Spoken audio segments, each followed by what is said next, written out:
Buenas tardes a todos.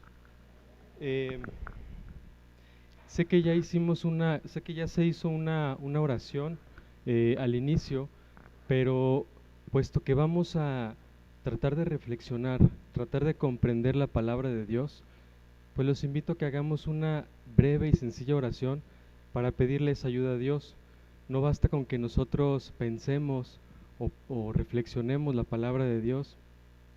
Incluso no basta que leamos libros que nos expliquen comentarios, etcétera. La palabra de Dios es una experiencia y fue moldeada, fue escrita, inspirada por el Espíritu Santo.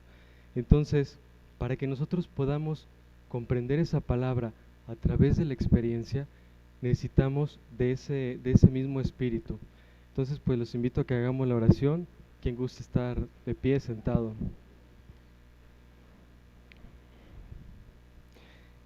Pues Padre bueno, Padre lleno de misericordia, en primer lugar te damos gracias por la fe que nos has regalado y por la oportunidad de estar aquí reunidos en tu nombre, por la oportunidad de escuchar tu voz hoy, de reflexionar tu palabra. Humildemente te pedimos que tu Espíritu Santo ilumine nuestra mente y nuestro corazón para que podamos escuchar tu voz a través de tu palabra y así podamos experimentar tu buena noticia para con nosotros y podamos compartirla con los demás. Te lo pedimos, Padre, y te damos muchas gracias por Jesucristo nuestro Señor. Amén. Listo. Bien, empiezo un poco, presento el título. Eh, Como podemos ver, hay una palabra en verde ahí. El título, vida o vida. Tal parece que hay diferentes tipos de vida o diferentes maneras o grados de vivir la vida, ¿no? Y obviamente nosotros buscamos la vida con mayúscula. Nosotros buscamos la mejor vida, tener la vida plena. Es decir, buscamos la felicidad. Bueno, de hecho, este es el título de la sesión de hoy, mi vida, ¿no? La vida que yo quiero. Y bueno, aquí pongo, adelanto un poquito, corrección y perdón de corazón. Estas son dos parábolas desde el Evangelio de San Mateo. Entonces, las puse abajo de las palabras de vida porque la idea es pues ver qué relación tienen estas parábolas con la vida. Y pongo entre paréntesis los temas, algunos de los temas, pero yo propongo, pensando, me pareció tal vez que puede ser bueno este orden de las palabras. Veamos si es cierto. A lo largo de la reflexión veremos si más o menos tiene sentido este orden. Honestidad, en primer lugar, fe, experiencia, esperanza, fortaleza y control. Como podemos ver, aquí están las palabras de los temas que corresponden para esta sesión. Y bueno, también aquí pongo Mateo, pero también vamos a conocer un poquito a Marcos. Marcos también nos va a ayudar un poco a profundizar en el mensaje de Dios.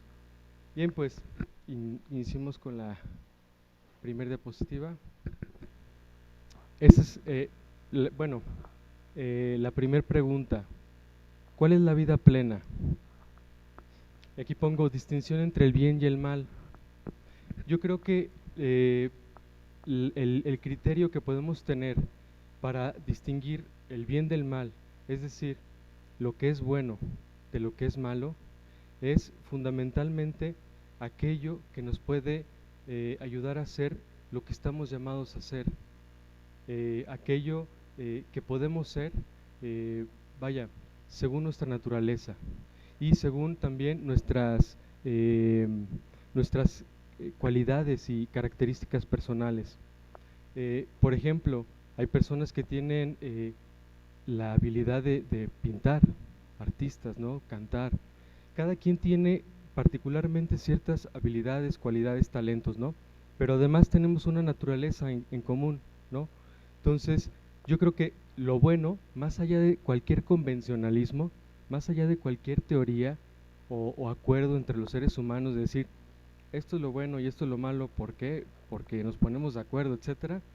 Más allá de eso, creo que es simplemente aquello que nos ayuda a ser lo que somos, o lo que podemos ser más bien, lo que somos en potencia, ¿no?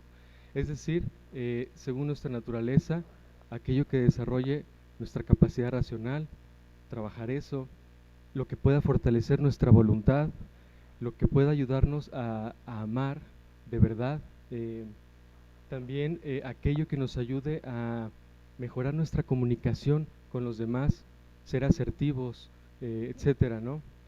Pero también está el elemento de la trascendencia, como que somos criaturas que no nos resignamos a vivir unos cuantos años aquí y ya.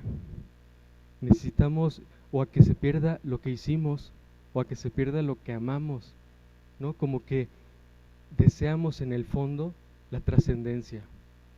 No queremos que nada de eso muera, ni el amor que nos tiene a nosotros, ni el que nosotros tenemos a los demás, ¿verdad? Entonces, lo bueno será todo aquello que favorezca esto, ¿no? Y bueno, si nosotros logramos realizar esto, ahora sí que tomar lo bueno, trabajarlo, vivirlo, creo yo que podremos ser plenamente humanos.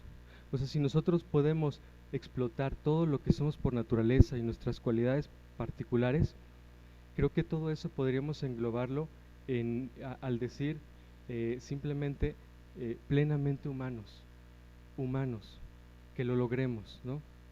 Entonces, yo creo que si nosotros logramos ser plenamente humanos, es decir, lo que podemos ser, entonces tendremos una vida plena, por lo tanto.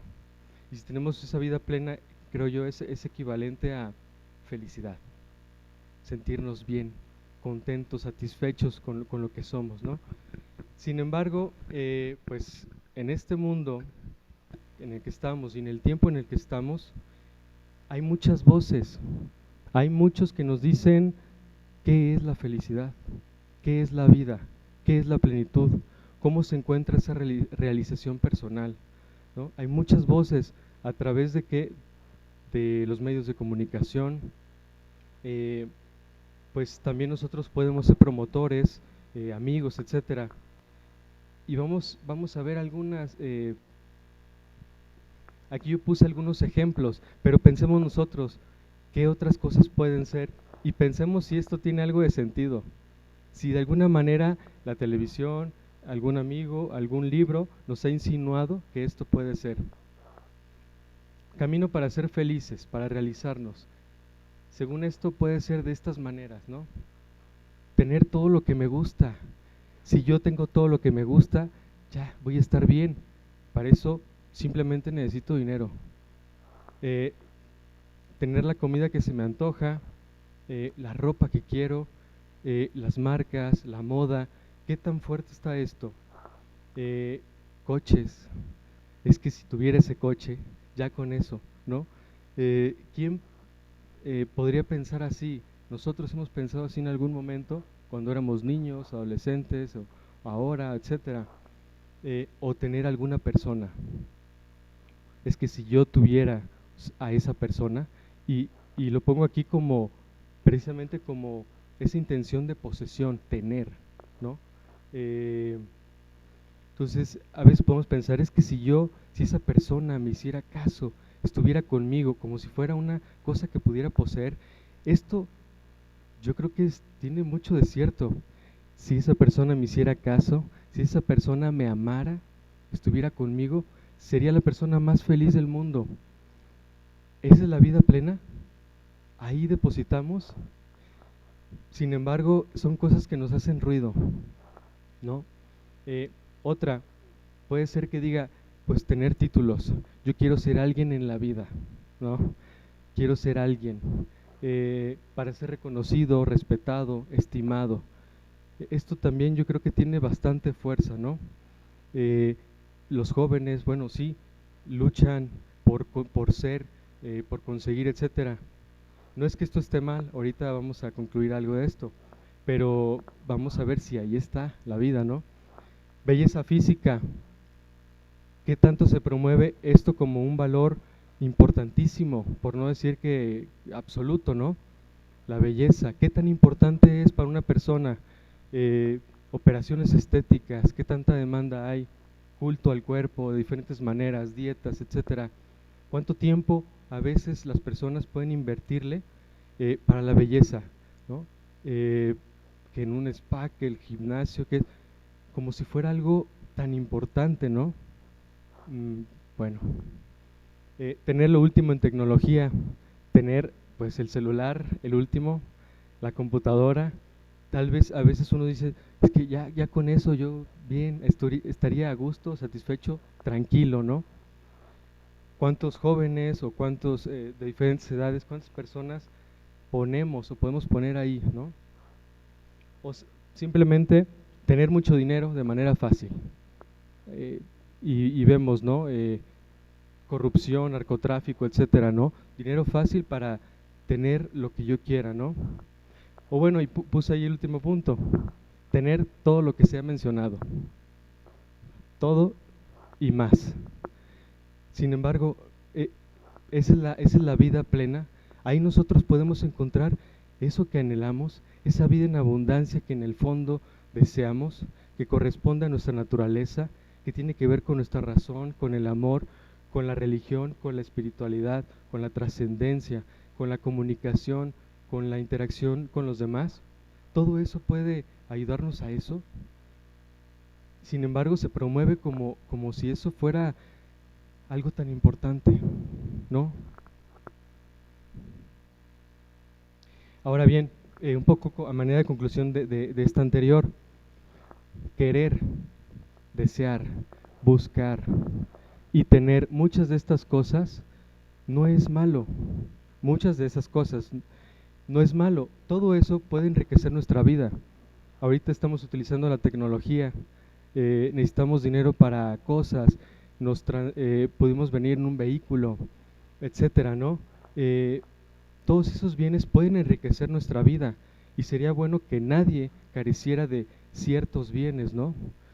Sin embargo, pero esa es la vida plena, porque el problema es que nos quedemos ahí, ¿no? Que eso sea nada más.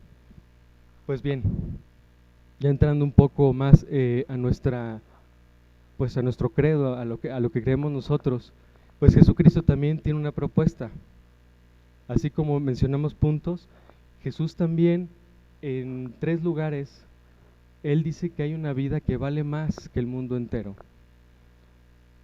Ahí menciona Jesús, ahorita vamos a verlo, hay 2 tipos de vida, pero una vale más, y esa que vale más que el mundo entero. La palabra mundo significa todo, absolutamente todo lo que nos podamos imaginar de riqueza, de poder, de placeres, todo lo bueno o deseable que pueda haber en el mundo. Pues Jesús acaba de decir, dijo unas palabras tremendas. Él tiene una vida que vale más que el mundo entero. ¿Quién se atreve a decir eso? Más que todo lo que mencionamos hace rato. Bien, ¿dónde lo menciona? En Mateo 16, 24 y 28, en Marcos, en Lucas y en Juan. Juan, que es el que ya se despega de estos sinópticos, él habla de una vida en abundancia, ¿no? Pero bueno, al fin de cuentas se nos habla, o Jesús nos propone una vida en abundancia, impresionante. Aquí está la parábola de Mateo, desde el Evangelio de Mateo 16, 24 a 28. Veamos qué dice. Entonces dijo Jesús a sus discípulos: si alguno quiere venir en pos de mí, niéguese a sí mismo, tome su cruz y sígame. Porque quien quiera salvar su vida, la perderá. Aquí ya está empezando a hablarnos de 2 tipos de vida. Quien quiera salvar su vida, la va a perder. Pero quien pierda su vida, entonces la encontrará. Pues, ¿de qué le sirve al hombre ganar el mundo entero si arruina su vida? ¿O qué puede dar el hombre a cambio de su vida? Es decir, Jesús aquí está diciendo que, a ver, nosotros creemos que tenemos una vida, y si la queremos salvar, en realidad esa vida que nosotros entendemos o creemos, la vamos a perder. Y que incluso si ganáramos el mundo entero y no tenemos la vida de Jesús, no es nada. Es decir, dice que al hacer eso perdemos la verdadera vida. ¿Qué puede el hombre dar a cambio de su vida, ¿no? Entonces, aquí Jesús está proponiendo que para conseguir esta vida con mayúscula hay que escucharlo, hay que hacerle caso. Y aquí vemos unas condiciones, ¿verdad? Ya Fray Arturo las mencionaba ahora, hace rato. Niéguese a sí mismo, tome su cruz y sígame. Pero bueno, a ver, con esto ya pasamos a esta siguiente diapositiva. Ahorita vimos, bueno, reflexionamos en torno al significado de la vida. ¿Cuál es la vida? Y ya vimos que Jesús nos propone una, que vale más que el mundo. Ahora, pues si es que nosotros nos emocionamos con esas palabras de Jesús, si dijimos, órale, quiero escuchar a Jesús y quiero esa vida que Él propone, que vale más que el mundo, ¿cómo la consigo? Entonces, de alguna manera, en esta parábola que ya conocimos, vimos algunos pistas que nos da Jesús, pero no se explican mucho. Negarse a sí mismo, ¿qué es? Tomar la cruz, ¿cómo entender eso? Y seguirlo. Estos términos, si recuerdan algunos, ya los habíamos reflexionado la primera vez que me tocó compartir con ustedes tema. De hecho, la reflexión giró en torno a estas condiciones y tratamos de ahondar en eso. Pero nada más recordemos brevemente esto. La primera condición que nos presenta Jesús para conseguir esa vida es negarse a sí mismo. Es decir, esto podemos entenderlo como negar aquellos deseos o impulsos del egoísmo. Esos impulsos que no le importan el bien de los demás y que además de no importarle el bien de los demás, incluso pasa por encima de los demás, ¿no? Negarse a sí mismo no es no ser feliz, no es no pintar si me gusta pintar, no es no leer, no escribir si me gusta hacerlo, no es no irme de vacaciones de repente con la familia, etcétera, no es hacer cosas bonitas que me ayuden a realizar, etcétera, ¿no? No va por ahí. Sin embargo, a veces se puede entender por ahí. Ya les decía yo esa vez que no sabía yo cómo entender esto. Si negar a sí mismo era, en cuanto sepa que me gusta, no lo hago. Eso, ¿cómo entenderse? Negarse a sí mismo, pues ¿cómo lo entiende uno? Pues yo lo entendía por ahí, pero no estaba seguro, ¿no? Bueno, no va por ahí. Es solamente el egoísmo cuando se cierra ante la necesidad del otro y es indiferente, ni siquiera le importa.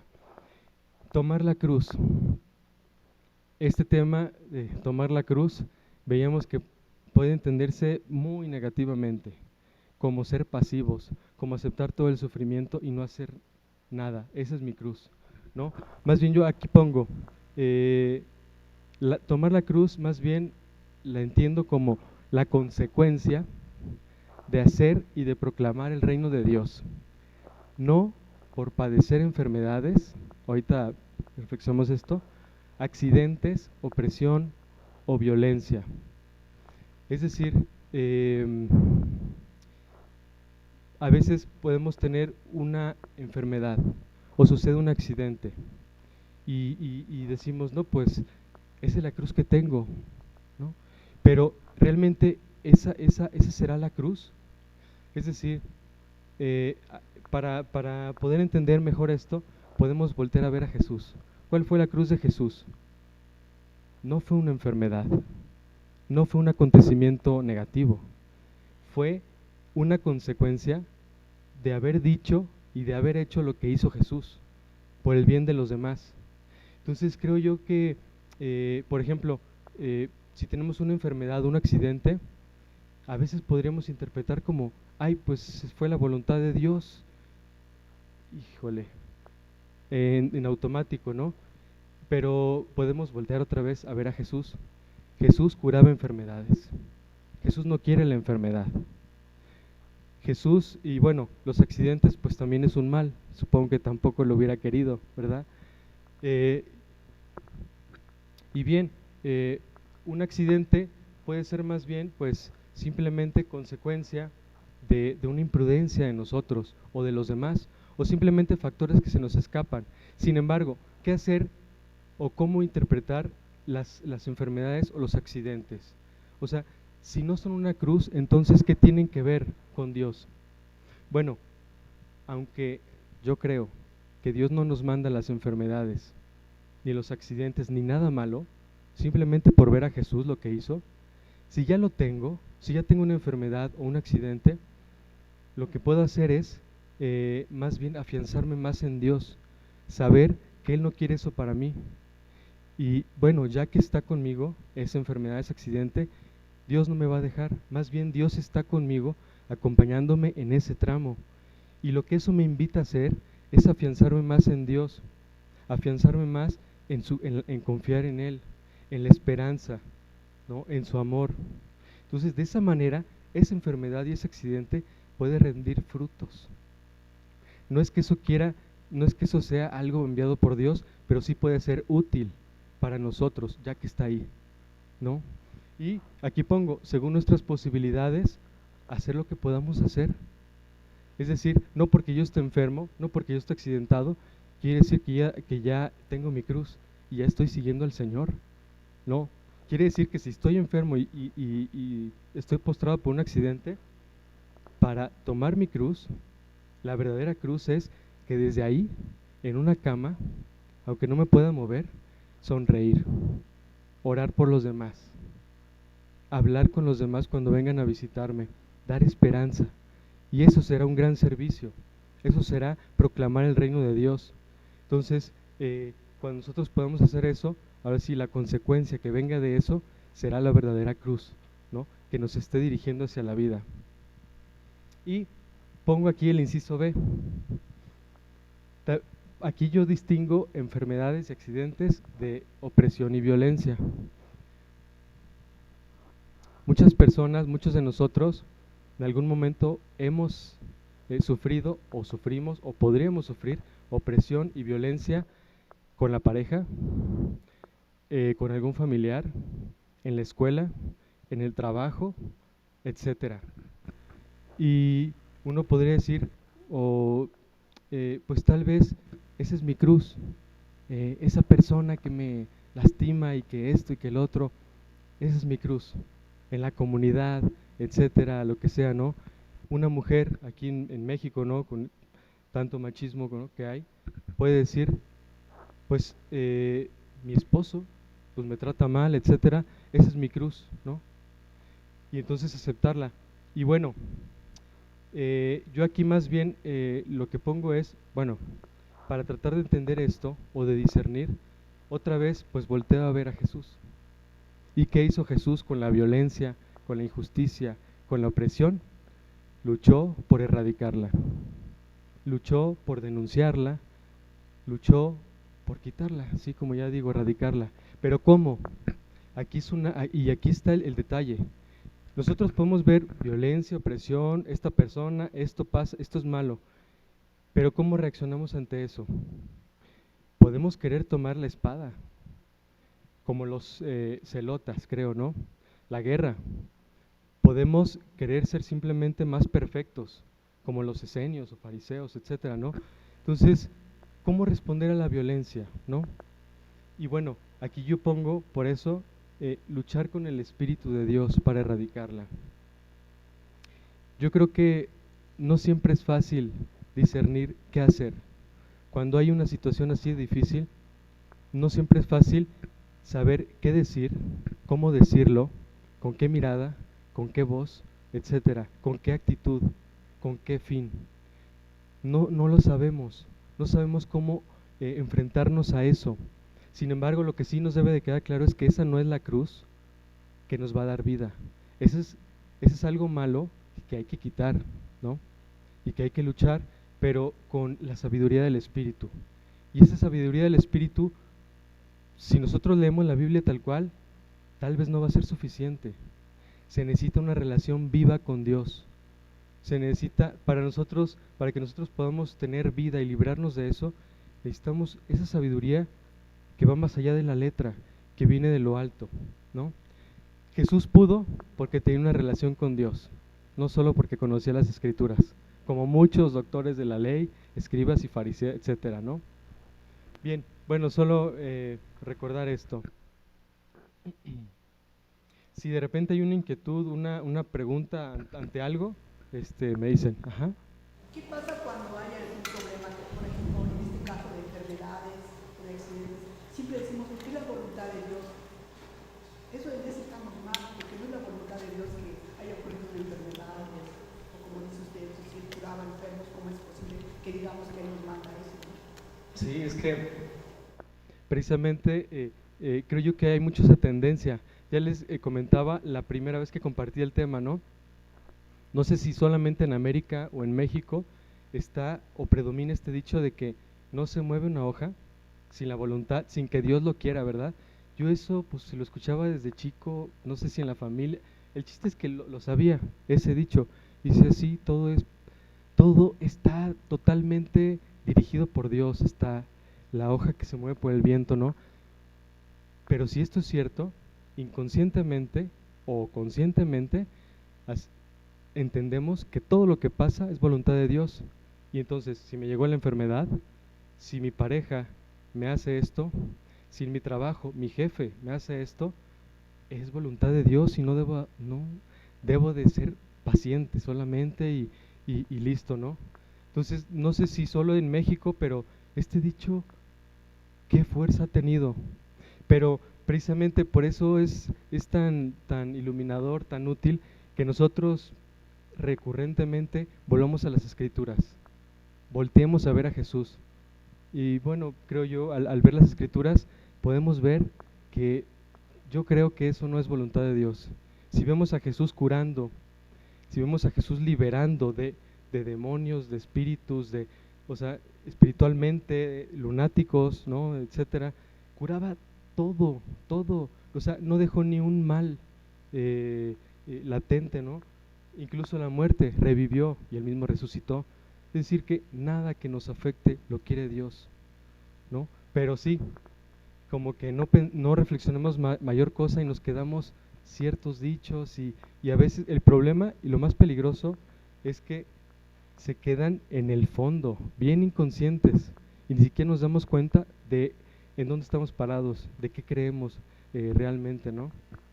Esta parábola que ahorita, bueno, que hace un momento escuchamos, reflexionamos de Mateo, se encuentra después del primer anuncio de la pasión del Señor. Es decir, Jesús va caminando, va curando al inicio del Evangelio, hace un alto y dice, a ver, me va a pasar esto, esto y esto, me van a matar, voy a sufrir a manos de los sacerdotes, etcétera, ¿no? Pero voy a resucitar el tercer día. Ahí está el primer anuncio de la pasión. Y les quiere hablar claro a todos los que según esto lo siguen. Entonces, después de que hace eso, se presenta la desconfianza de Pedro en nombre de los demás apóstoles. No, eso no te puede pasar a ti, porque si le pasa a él, le pasa a ellos también, porque ellos son sus discípulos. ¿Qué idea tienen de vida plena ellos? Entonces, cuando sucede esto, entonces Jesús, a ver, si me quieren seguir, se va a tratar de esto y de esto. Ese primer anuncio de la pasión. Pero aquí lo escuchamos muy como abstractamente, sin explicaciones. Pero lo que sucede es que después del primer anuncio de la pasión, Jesús sigue dando enseñanzas, dando explicaciones de lo que significa ser discípulo, pero ya no de una manera abstracta, sino bien concreta, ¿no? Y es lo que vamos a ver ahorita. Y luego viene el segundo anuncio de la pasión, y luego viene el tercero, ¿no? Y entonces en este tramo Jesús está dando y dando enseñanzas, pero concretas, para que podamos entender qué es negarse a sí mismo, tomar la cruz y seguirlo. Pongo aquí unos ejemplos desde el Evangelio de Mateo. Tener fe. Todo esto lo saqué del Evangelio de Mateo, después de los anuncios, del primer anuncio. Tener fe, hacerse como un niño, es decir, renunciar a ese prepotencia, altanería, superioridad, etcétera, todo eso, ¿no? No escandalizar, es decir, preocuparme por mi hermano, por no, aunque yo tenga la razón, aunque yo tenga la verdad, no dañarlo con esa verdad, sino que antes la misericordia, la compasión, ¿no? No escandalizar. Por ejemplo, aquí el problema era que tal vez yo era muy libre en la fe. Yo sé que no pasa nada si hago esto, yo sé que no pasa nada, Dios no me castiga si no hago esto, ¿no? Pero si tengo un vecino, un familiar que dice, oye, no, inclínate cuando pases por el altar, o oye, no, esto, el otro, pues que no seamos nosotros así como, no, no pasa nada, etcétera, y bruscamente, ¿no? De tal manera que podamos tambalear, lastimar a la otra persona, ¿no? Y este es en el caso de la fe, pero podría ser de diferentes maneras. No menospreciar, orar en común, servir, desprendimiento. Y aquí subrayo con negritas, corrección fraterna y perdón de corazón. Estas son las dos, estas son dos prácticas de las condiciones de Jesús en las que vamos a reflexionar. Bien, aquí nada más hago un paréntesis. El perdón de corazón, que es uno de los elementos que vamos a ver, no solamente es una condición para seguir a Jesús o un elemento entre otros que presenta Jesús. Tal parece ser que el perdón es lo esencial del anuncio del reino de Dios. Es, si no lo esencial, algo de lo esencial del anuncio del reino de Dios. Y no solo eso, sino que es el germen o es la prueba de que ya está aquí con nosotros. Entonces, está dentro de ese recorrido, pero ese tema del perdón es algo muy importante, y bueno, fue el que elegí para reflexionar con ustedes junto con la corrección. Bien, ahora entonces vamos a ver nada más brevemente por qué el perdón es esencial, ¿no? En la predicación del reino de Dios. Por eso le puse ahí un paréntesis, ¿no? Para ver este tema. El perdón como fundamento del reino de Dios en Marcos. Ya decía, es el fundamento y el germen, el perdón. ¿Por qué? Porque el perdón nos hace ser hijos de Dios y hermanos de los demás. Tal vez no se alcanza a ver hasta allá, pero nada más rápidamente, los contemporáneos de Jesús creían en que Dios iba a actuar en algún momento, ¿sí? En el Mesías, en que iba a llegar Dios y los iba a liberar. Pero estos contemporáneos de Jesús creían que Dios, o sea, su acción salvadora, iba a ser una irrupción del poder divino para destruir a Satanás y a los impíos. Va a venir Dios y va a destruir a todos los impíos, a todos los malos, y nos va a dejar a los buenos. Va a crear un nuevo mundo para los buenos, para los justos. Dios nos va a liberar, y esa es la esperanza, ¿no? Crear un nuevo mundo de justos. Entonces, esta era la esperanza de los contemporáneos de Jesús. Sin embargo, Jesús dice, sí, Dios tiene poder, y sí va a venir, o ya está viniendo, y va a irrumpir en el mundo, pero su poder lo va a utilizar para revelarse como Padre. Es decir, que, bueno, voy a seguir un poco el orden más bien de aquí. El poder de Dios no va a ser para aniquilar, sino para hacerse saber que es Padre de nosotros, ¿no? Y lo que Él quiere no es crear un nuevo mundo para los justos, sino un nuevo mundo lleno de hijos, y todos pueden ser hijos, que acepten libremente la relación salvadora con Él. Y aquí hay algo importante, todos somos pecadores. Tal parece que Jesús entiende, sabe que no hay nadie libre de culpa. Y lo podemos ver en diferentes partes del Nuevo Testamento, ¿no? Pues tal vez algunos judíos, no hay que generalizar, pensaban que podían ser justos, mejores que los demás. Pues Jesús dice, no, de entrada no, esto no es cierto, y aunque no haya ninguno libre de culpa, no nos preocupemos, porque Él no nos quiere destruir. Él no quiere destruir a los malos, sino que quiere su vida, ¿no? Entonces, puesto que todos somos pecadores, la acción divina en primer lugar irá a perdonar los pecados. Es decir, el perdón, Jesús hacía milagros y revivía muertos, etcétera, muchas cosas, pero lo principal era que perdonaba los pecados.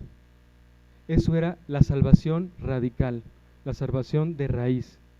Porque si el ser humano se sentía perdonado por Dios, reconciliado, entonces podía sentirse cercano, podía sentir que Dios lo amaba, podía sentir ese vínculo de padre e hijo. Y puesto que todos somos pecadores, como ya decía, si el reino de Dios se trata de que seamos hermanos, pues yo solamente puedo tener una verdadera relación de hermano con alguien que a fin de cuentas perdono, ¿no? Es decir, podemos ser hermanos de sangre, sí somos hermanos, pero yo no te perdono esto que hiciste. Y estoy cerrado en mi corazón, ni siquiera te miro cuando vas a la casa, ni siquiera te dirijo la palabra, y no tengo ni la más mínima intención de generar una relación contigo. Aunque seamos hermanos de sangre, eso no es ser hermano. Lo esencial es perdonar, estar bien con mi hermano, perdonar, comprender y querer relacionarme o entrar en comunión con mi hermano, ¿no? Con esa persona, para que sea mi hermano. Entonces, bueno, con esto terminamos este paréntesis. Podemos ver que el perdón es esencial, tal vez es lo fundamental, ¿no? Y de ahí todo parte. Si yo perdono, entonces soy capaz de ayudar, soy capaz de desprenderme. Si aquí en la raíz se modifica, se sana, entonces todo inmediatamente se empieza a sanar. Y creo yo que, pues si muchos nos sintiéramos así de perdonados, nuestra sociedad podría cambiar impresionantemente.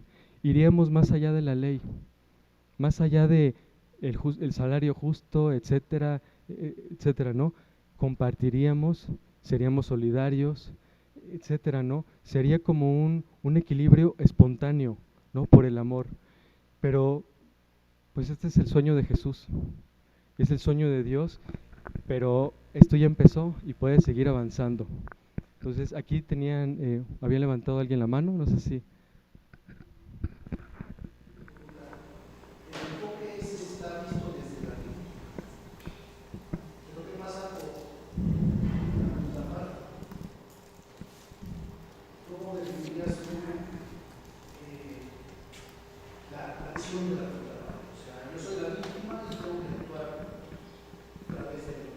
Perdonar. Pero ¿qué pasa con el que está ejerciendo la violencia, el que está ejerciendo el pecado? ¿Qué pasa? Sí, precisamente San Mateo señala eso. En la comunidad no todos vivían esto. Bueno, perdón, no todos vivían la misericordia, la bondad, la generosidad, todos los valores del reino. Y precisamente San Mateo amonesta, pone muchas parábolas que ayudan a reflexionar al cristiano, y es lo que vamos a ver más adelante. Del lado del victimario, o sea, cuando uno hace daño digno de perdón de la otra persona, pues esa persona tampoco tiene vida, tampoco tiene una buena relación de hermano, ¿no? Ni de hijo de Dios. Entonces, ¿qué es lo que hace Jesús? Delata. Jesús hace ver dónde hay mal, dónde hay falsa religión, dónde hay más bien orgullo, donde más bien alguien se siente superior a los demás, ¿no? El fariseo y el publicano, ¿quién salió justificado? ¿Dónde hay violencia? ¿Dónde hay mentira? ¿No? Entonces Jesús emite palabras, ¿no? Para los que están del otro lado, como usted dice, ¿no? Entonces, por ahí va. Y bueno, también saber que, a propósito de esta intervención, creo que nosotros continuamente nos pasamos de un lado y del otro.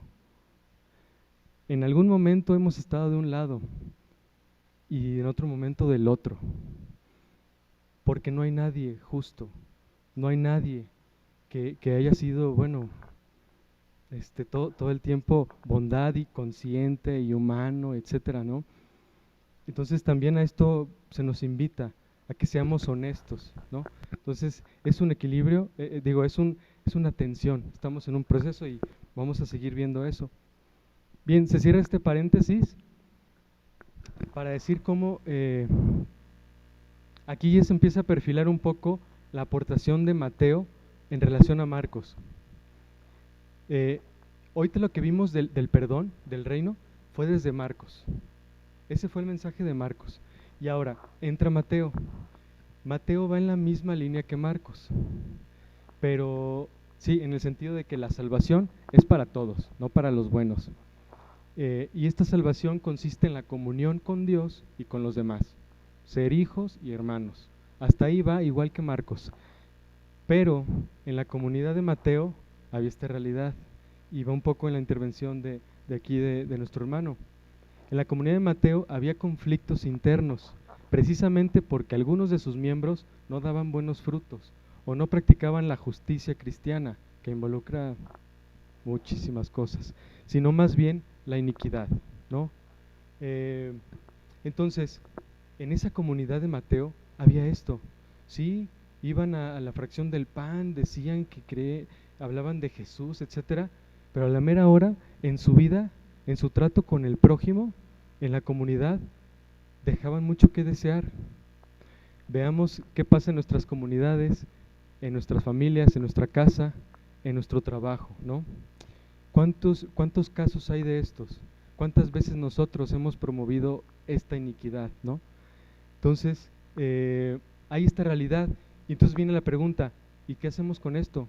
Sí, puro perdón, pero ¿y qué vamos a hacer con una realidad donde hay doblez, donde sí hay falsa religión, donde hay egoísmo, violencia, etcétera? Nada más, todo perdón y perdón y perdón, ¿o qué? ¿Qué pasa? Entonces, aquí Mateo empieza a lanzar diferentes palabras desde la voz de Jesús, ¿no? Una de ellas es esta: muchos son los llamados, pero pocos los escogidos. Esto es para amonestarnos, para decir, a ver, estamos bautizados, estamos casados, somos religiosos, estamos comprometidos con la iglesia, pero somos varios, pero ¿quiénes son los escogidos? ¿Qué es escoger, no? ¿Quién escoge?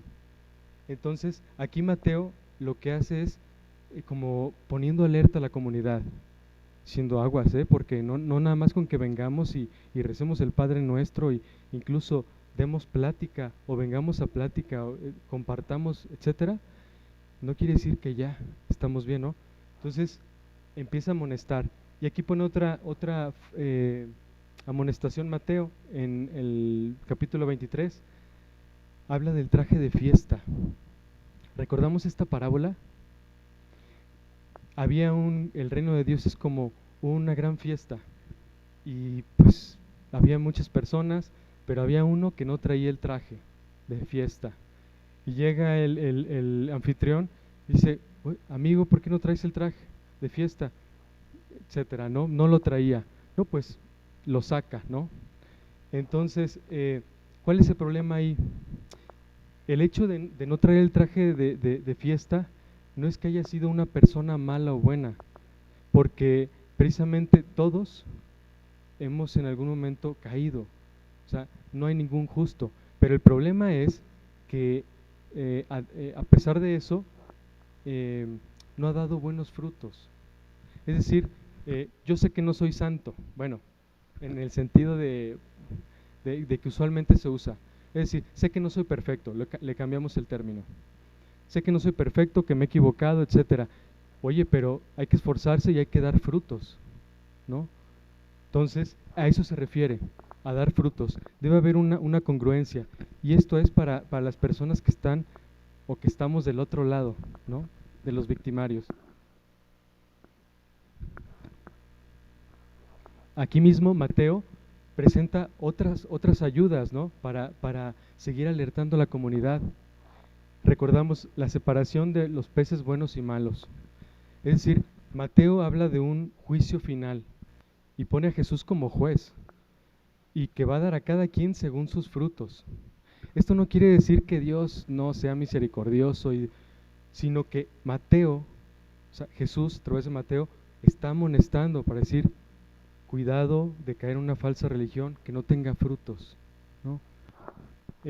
Aquí están otras: el mayordomo que se porta mal porque se tarda su amo, las vírgenes negligentes que no tienen el aceite suficiente, etcétera.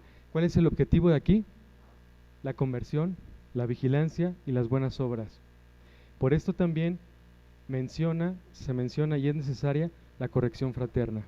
Entonces, esta es la otra parábola que nosotros vamos a reflexionar, la corrección. Entonces, el perdón de corazón, por un lado, sí hay que perdonar, pero no nada más solamente perdonar, sino la corrección. La corrección, y esta corrección fraterna está dentro de los 3 anuncios de la pasión. Es uno de los casos concretos para seguir a Jesús, de verdad. Entonces, pero ¿cómo corregir? Ahí está, ¿qué entendemos por corregir? Aquí está la parábola.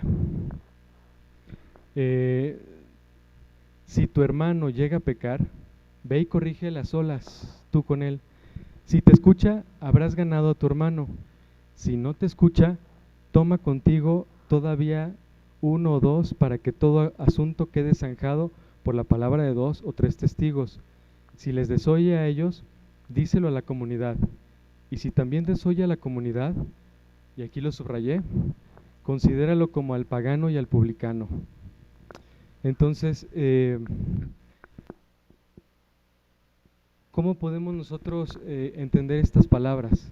Suenan, pues no sé, ¿cómo las entendemos? Suenan medio raras, ¿no?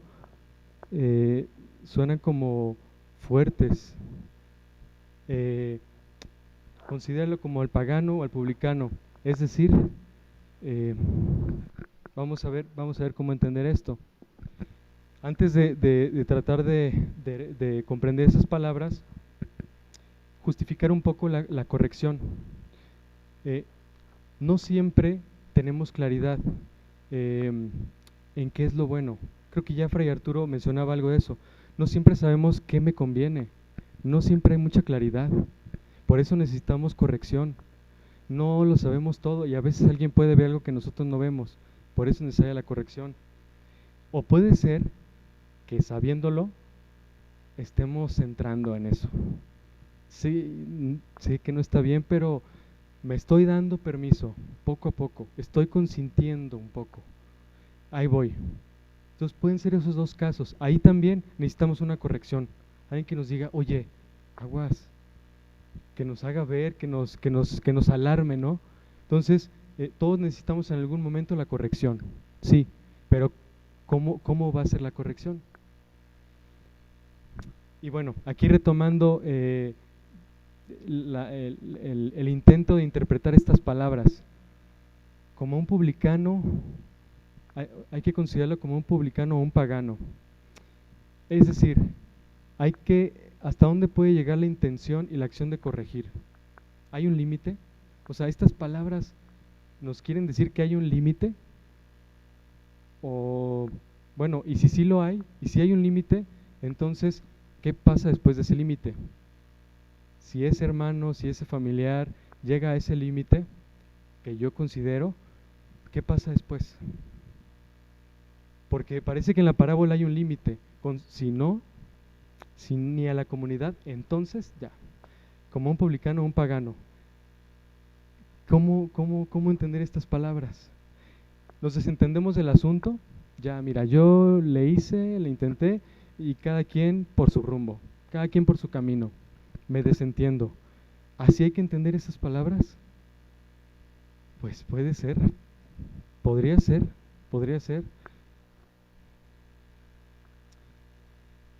Bueno, aquí está lo que ya había dicho. El versículo 17 concluye con esto: pagano, publicano, cómo deben interpretarse, etcétera. Bueno, ¿cómo le hacemos para interpretar? Si nosotros queremos interpretar una parábola, a veces puede ayudarnos, además de conocer un poco el contexto, que ya vimos que en la comunidad de Mateo hay problemas. ¿Qué parábolas hay antes? ¿Qué parábolas hay después? ¿Qué textos, si no son parábolas, qué textos hay antes y después? Porque eso me va a ayudar a perfilar un poco lo que yo quiero entender. para entender un versículo, una palabra, no podemos sacarla de la Biblia, tenemos que entender el mensaje en general y por lo menos ubicar qué parábolas hay antes y después. Y la parábola que está antes de esta corrección del publicano es la de la oveja perdida. Veamos si nos da claridad. La voluntad de del Padre es que no se pierda ninguno de los pequeños. ¿Eso nos da algo de luz? Publicano o pagano, hay que considerarlo así. Sí, pero si antes me dijo que la voluntad del Padre es que no se pierda ninguno, ¿es desentenderme de esa persona? Que tal vez como que ya me está rectificando, ¿no? Y hay aquí otra cosa que se dice en esa parábola: hay más alegría en encontrar a la oveja descarriada que en las 99, o que por las 99. Entonces, esto también nos dice algo, nos ayuda a interpretar estas palabras de publicano, pagano, como que sí, ¿verdad? Siguen sumando, que no se pierda ninguno, y que hay más alegría por ese que se fue, por ese que se perdió. Entonces ya nos está ayudando. Bien, esta es la parábola anterior, ahora vamos a la misma de la corrección fraterna, a la que queremos entender. La corrección fraterna, ¿cómo entender publicano o pagano? Bueno, lo que podemos hacer es, como ya digo, voltear a ver a Jesús.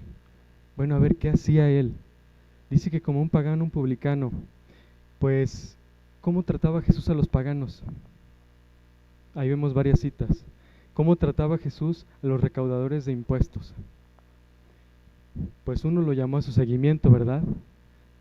Se sentó a la mesa con Zaqueo, jefe de publicanos, Zaqueo, no nada más publicanos, sino jefe de publicanos, ¿no? Entonces, esto nos sirve.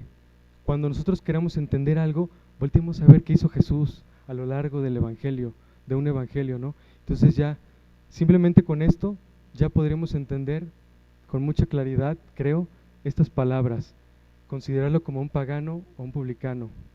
Entonces, ¿qué he de hacer con ese hermano? ¿Cortar de tajo? O más bien hacer lo que hacía Jesús, ir a buscarlo, alguien digno de misión, no renunciar a que se pierda, a que se vaya, etcétera, ¿no? No hay que cerrarnos a la relación con él, no se entiende como una exclusión. No sé, ¿alguien que me ayude a leer con voz fuerte? Por favor. Así pues, los criterios normativos para la vida comunitaria de los discípulos de Jesús son la tolerancia, la fraternidad y la misericordia, de tal suerte que el interés por el extraviado no se pierde, aunque la situación llegue a ciertos extremos que parecen insuperables. Pues la misericordia no puede encontrar límites en los que nada se puede hacer todavía. Bueno, pues esto es muy esperanzador, ¿verdad? Nunca se va a cansar Dios de buscarnos. Y ojalá que un hermano, que un familiar nunca se canse de buscarnos el rostro, la mirada y de buscar esa reconciliación. Nosotros podríamos ser esas personas, si queremos, que nunca se cansen de buscar la reconciliación, la sanación de nuestras relaciones interpersonales. La voluntad del Padre, es simplemente recordar esto, es que no se pierda ninguno de los pequeños. Hay más alegría en encontrar a la oveja descarriada que por las 99 que no lo están. Bien, creo que esta sí es difícil que se vea. Solamente esta es la parábola posterior. Ahorita ya nos ayudó a entender un poco la parábola anterior, oveja perdida. Hay que ir por la descarriada, ¿no? Que no se pierda ninguno. Esta es la anterior a la corrección fraterna. En la misma corrección fraterna ya pudimos entender publicano o pagano a la luz de lo que Jesús hacía en general. Pero ¿qué parábola está después? Es decir, nos invita a la corrección, sí, a buscar al hermano, a ir en misión por él. Pero ¿qué intención podemos nosotros tener en la corrección? Es decir, ok, estoy de acuerdo en que nunca debo de cansarme de buscar al hermano. Lo voy a buscar y voy a corregir y etcétera, ¿no? Pero ¿con qué intención? ¿Voy a buscarlo o a perseguirlo? Exactamente, voy a buscarlo, no a perseguirlo. ¿Qué intención tengo yo en la corrección? ¿Qué intención tengo yo en hablar, en darle una palabra a esa persona para decirle que tal vez está mal en esto, en el otro, con verdad? ¿Qué intención hay? Porque con esas mismas palabras yo puedo,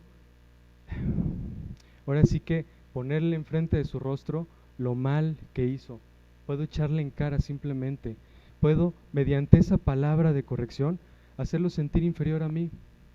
Hacerle ver que yo sí tenía la razón y que soy mejor que esa persona. Puedo simplemente, es decir, puedo utilizar mal esa corrección.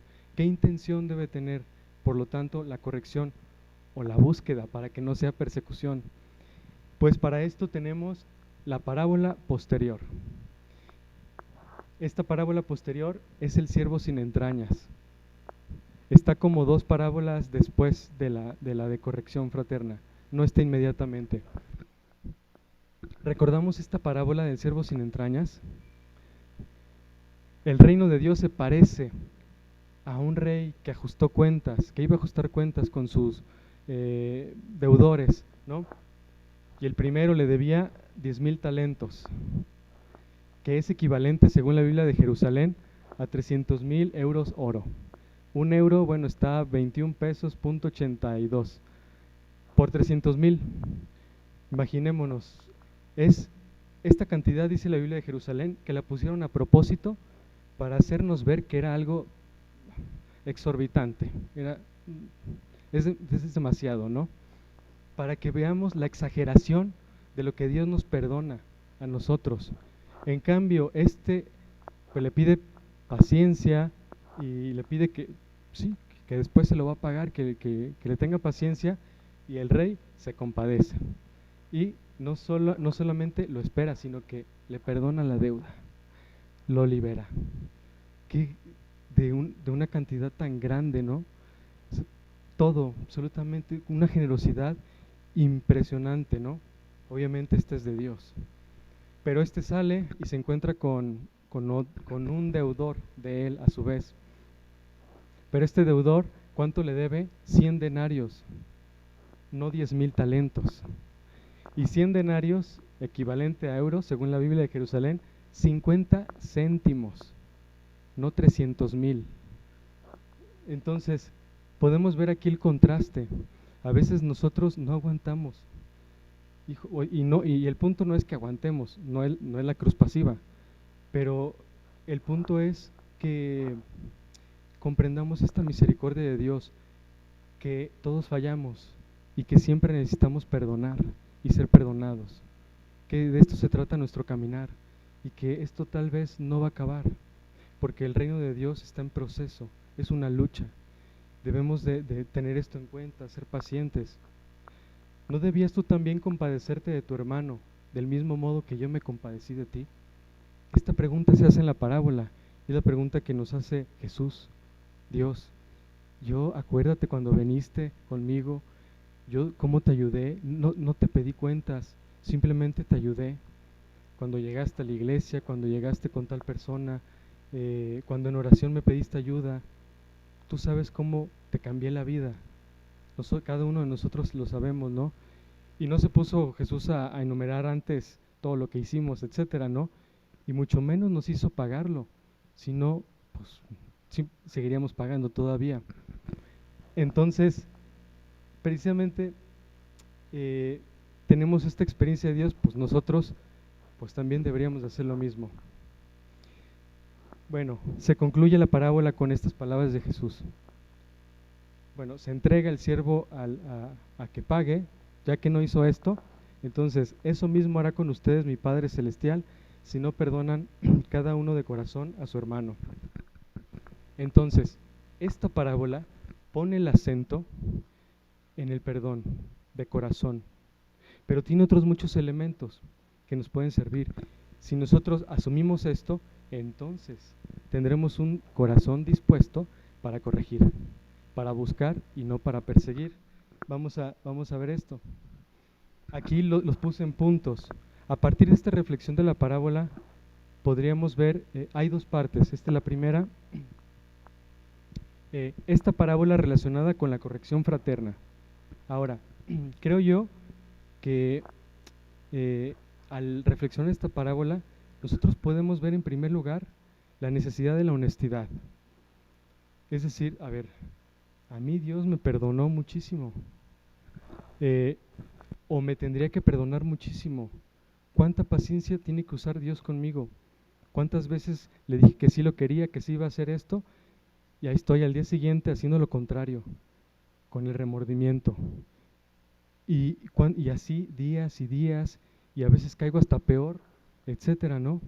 ¿Cuánta paciencia, cuánta misericordia, cuánta generosidad usa y tendrá que seguir usando Dios con nosotros?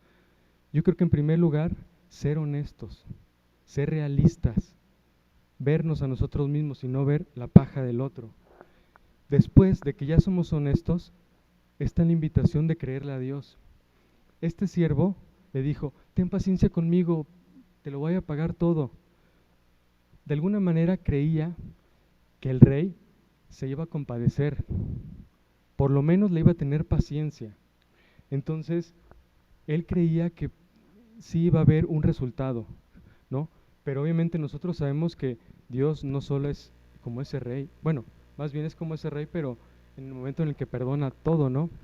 Entonces, la invitación es que nosotros creamos que Dios es capaz realmente de perdonar nuestra deuda, de liberarnos, y por lo tanto, atrevernos a pedirlo.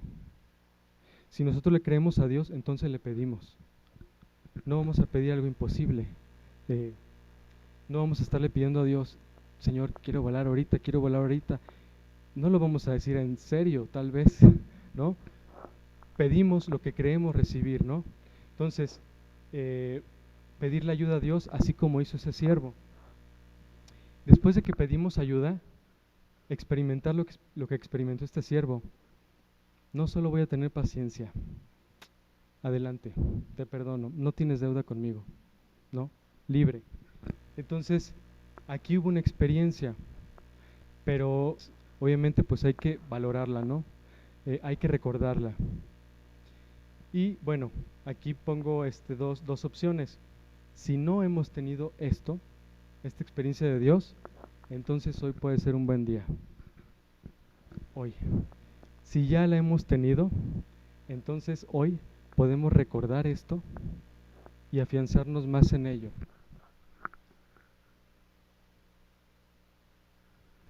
De esta manera, segunda parte de la misma parábola, si nosotros logramos esto, nos afianzamos en esto, podremos, aquí puse podríamos, porque no es una consecuencia. Ya vimos que en la parábola el siervo no hizo lo mismo, no pudo. Entonces este es el reto para nosotros. Nosotros, a partir de la experiencia de Dios, si somos sensatos, podríamos, más bien ya utilicé la palabra, podríamos tener un corazón bien dispuesto, sensato y misericordioso. Podríamos, es una invitación. ¿Para qué? Para poder corregir al prójimo o buscarlo un poco más lejos, pero sin rencor, sin odio, sin venganza, sin competencia, sin rivalidad que parece sinónimo, o envidia. Podremos entonces tener la intención adecuada para corregir y buscar. ¿Y cómo podemos corregir? Pues a veces será mediante alguna palabra que ilumine, que explique, que prevenga, que exhorte, que anime, o puede ser mediante un acto bondadoso, generoso, solidario, desprendido, etcétera, ¿no? ¿Cómo? Puede ser a través de una mirada, de una sonrisa, de una palmada, de un compartir algo, o de sentarse en la mesa, así como hizo Jesús con ese recaudador de impuestos, y hacerle sentir que es su amigo, y que sí, hizo muchas cosas, pero ante todo es su hermano, es su amigo. Un acto así puede convertir a la persona. Un acto así puede encontrar al hermano y volverlo al amor de Dios. Entonces, como vemos, si nosotros logramos tener un corazón así, gracias a la experiencia de Dios, podremos actuar como Jesús y entonces podremos ser promotores del reino, de este reino.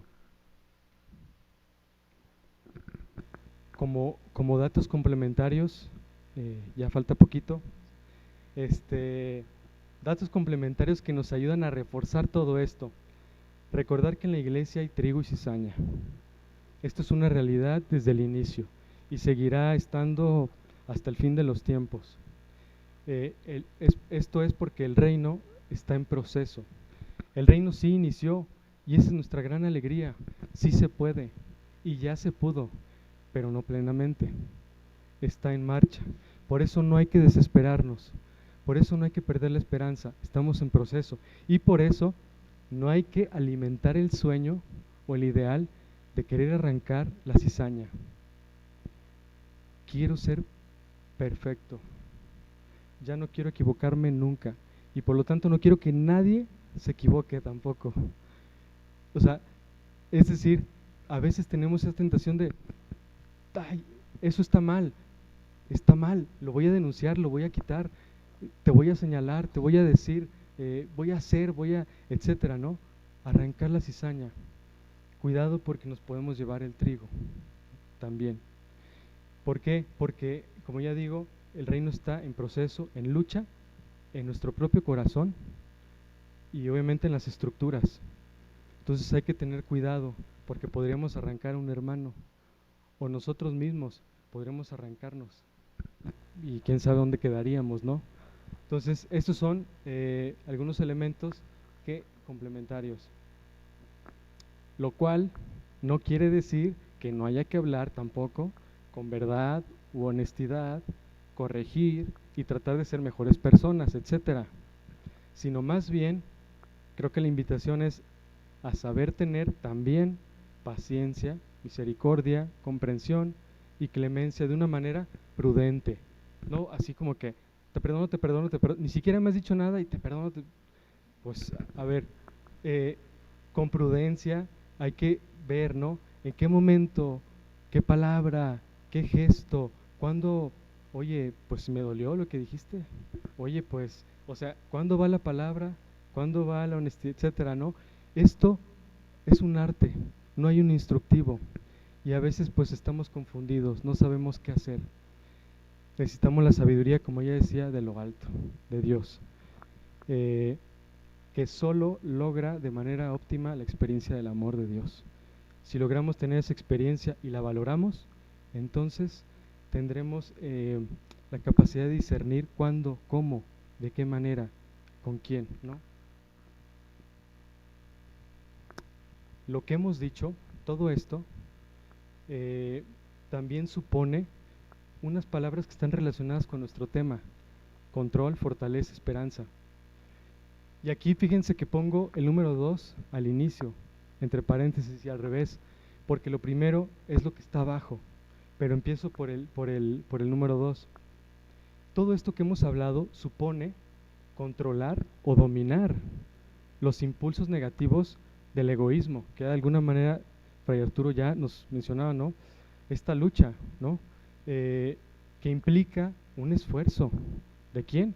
De nuestra voluntad, que debe ser constante para que se forje entonces la virtud de la fortaleza, ¿no? De mantenernos en el bien del prójimo, de mantener a raya ese egoísmo que está, sí, la cizaña está, nada más le deja uno tantito y ya brota y crece. Entonces uno también humanamente, además de la gracia de Dios, necesita voluntad, fuerza de voluntad. Y si uno quiere mantenerse mejor en este caminito, hay que forjar la virtud de la fortaleza, ¿no? Y otras, templanza, etcétera, ¿no? Forjar las virtudes, cosa que sucede con la repetición constante de aquellos actos, ¿no? Desde la virtud. Pero todo esto solamente se logrará de una manera óptima si se afianza en lo que está en el número 1, que es lo que ya hemos visto. Creerle a Dios, primero, experimentar su buena noticia para que se afiance la esperanza. Es decir, a ver, para relacionar esto, primero, pues ser honestos, ¿verdad? Estoy necesitado, te debo 300,000 euros, Dios. Sé que no he hecho las cosas bien, soy honesto. Entonces me atrevo a creer en tu misericordia, te creo. Entonces te pido ayuda. Y cuando te pido ayuda, resulta que me ayudaste. Me llevo la sorpresa en mi vida, estás vivo, lo lograste, me ayudaste. Yo pensé que no se podía. Y me lleno de gozo. Esta experiencia, ¿qué es lo que afianza? La esperanza. ¿La esperanza de qué? De que sí es posible ser mejores, ser hermanos, ser amigos e hijos de Dios. Y esto es ya una anticipación de la vida plena. Esto ya es saborear la vida plena desde ahorita, desde hoy, desde aquí. Conclusión. Mateo, al igual que Marcos, continúa presentando la gran misericordia de Dios y la apertura de salvación para todo ser humano. Hasta ahí va igual Mateo. Sea malo o bueno, al fin de cuentas no hay hombre justo ante Dios. Sin embargo, Mateo, en contraste con Marcos, habla y pone el acento en el peligro de la autoexclusión de ella, al llevar una falsa religión con el Dios de Jesucristo, por el hecho de no dar frutos dignos de conversión, justicia cristiana, amor, perdón, etc. Para lo cual invita entonces como una herramienta a la corrección fraterna. Sin embargo, tal corrección fraterna ha de hacerse en medio de la misericordia y del perdón de corazón, enmarcado todo esto en una paciente y prudente espera histórica, para no arrancar también el trigo, y en caso extremo, considerarlo como a un pagano o publicano para ir en su búsqueda como a una oveja perdida. La voluntad del Padre es que no se pierda ni uno de los pequeños. Si llevamos a la práctica esta enseñanza y exhortación de Jesús, teniendo en cuenta lo demás que ha enseñado, una visión general, entonces podremos experimentar ya desde aquí algo de esa vida que nos ofrece y que vale más que el mundo entero. Entonces, bueno, con eso terminamos. Tengo una oración con la que me gustaría cerrar. Ya estamos en, no sé si haya tiempo para preguntas o ya. Si alguien tiene alguna pregunta o algún comentario, adelante. ¿No? ¿Después? Ok. ¿No? Bien. ¿Sí? Pues felicitarte porque tocaste un tema muy, muy, muy presente en nuestro tiempo y sobre todo aquí en México, ¿no? Tomar la cruz. El primer tema, a la mujer golpeada, a la mujer que es abusada, a la mujer que carga a los hijos y la deja solo el marido. Muchas veces se le dice, ay, pues, es tu cruz, carga, perdóname, carga. A los enfermos, en mi caso, ¿qué te dicen? Pues es tu cruz, ni modo. Aguanta, aguanta, aguanta. Pues como que nos queda ese vacío, ¿no? De cómo es posible que esta enfermedad sea mi cruz, a poco Dios que quiere el mal, ya lo dijiste, ¿no? Pero bueno, pues ahora lo tocaste y te felicito, muy claro, muy preciso, la cruz no es esa. Dios quiere lo mejor para nosotros, la cruz es tomar mi cruz y caminar hacia Dios, porque ahí voy a encontrar la salud. Ahí la mujer golpeada y desesperada va a encontrar la felicidad, el descanso. El segundo tema también muy, muy, muy delicado, que lo vivimos aquí en México, la violencia. La víctima y el victimario. La pena de muerte, el castigo. Reclusión o perdón. Es el tema de todos. Todos hemos tenido aquí algún familiar o nosotros mismos hemos sufrido una injusticia de un robo, de un secuestro, de gente que secuestra, mata a las víctimas después de cobrar el dinero. Que tú dices, ¿cómo es posible? Te lo digo como abogado, ¿cómo es posible que esa gente como si nada? Y ellos tienen un dicho muy claro, ellos dicen, bueno, es que esta vida es muy corta, llámese narco, llámese secuestro, vamos a vivir poquito, pero lo vamos a vivir plenamente. Entonces muchos decimos, mátenlos, o sea, es la lacra de la sociedad, lo único que está haciendo es enfermarnos. Creo que ahí está la respuesta, ¿no? O sea, la condena de muerte no es la respuesta porque ellos son paganos, mexicanos. ¿Qué significa eso? Que desconocen, están viviendo en el error, están viviendo en el infierno de sus vidas. Sí, Entonces, gracias. Sí, sí. No, pues gracias por tu comentario, por tu apreciación. Y y bueno, sí, es un reto, ¿no? Cómo actuar en ciertos casos, ¿no? O sea, como digo, no es claro. Está esto en mi trabajo, está esto en mi comunidad, pasó este asesinato, este robo, etcétera. ¿Cómo actuar, no? Es muy difícil. Cada caso creo yo que tendrá que abordarse diferente. Pero bueno, el punto es que podremos tener la sabiduría necesaria si tenemos una relación viva con Dios. Y bueno, pues a mí me dio mucho gusto estar con ustedes.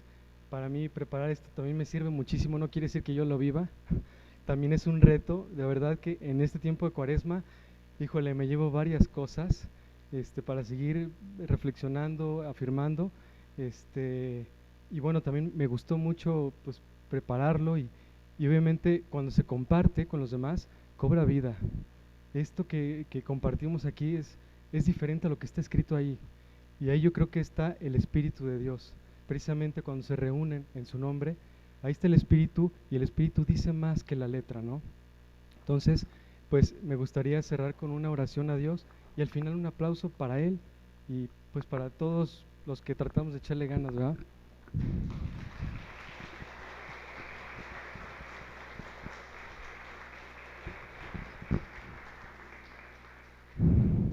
Pues si gustan seguirla con el corazón y con los ojos.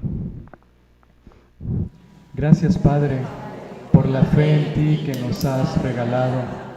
Ayúdanos para que por medio de ella podamos encontrar esa vida en abundancia que vale más que el mundo entero porque viene de ti, y podamos compartirla con nuestros demás hermanos. Por Jesucristo nuestro Señor. Muchas gracias.